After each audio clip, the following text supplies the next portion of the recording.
بسم اللہ الرحمن الرحیم۔ موضوع وحی کا بیان۔ حدیث نمبر 6، صحیح بخاری۔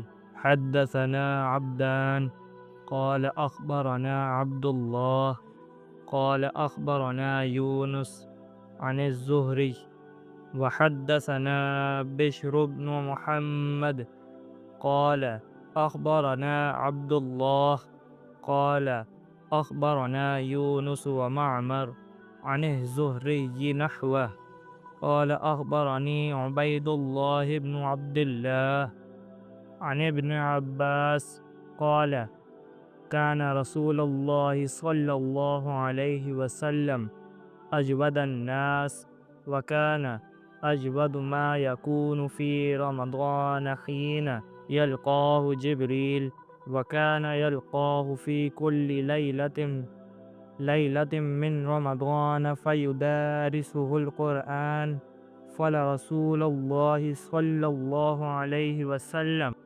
اجود بالخیر من الریح المرسلہ۔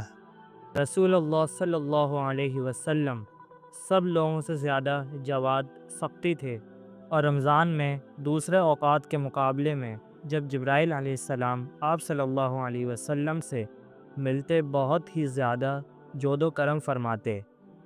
جبرائیل علیہ السلام رمضان میں ہر رات میں آپ صلی اللہ علیہ وسلم سے ملاقات کرتے اور آپ صلی اللہ علیہ وسلم کے ساتھ قرآن کا دورہ کرتے۔ غرض، نبی کریم صلی اللہ علیہ وسلم لوگوں کو بھلائی پہنچانے میں بارش لانے والی ہوا سے بھی زیادہ جود و کرم فرمایا کرتے تھے۔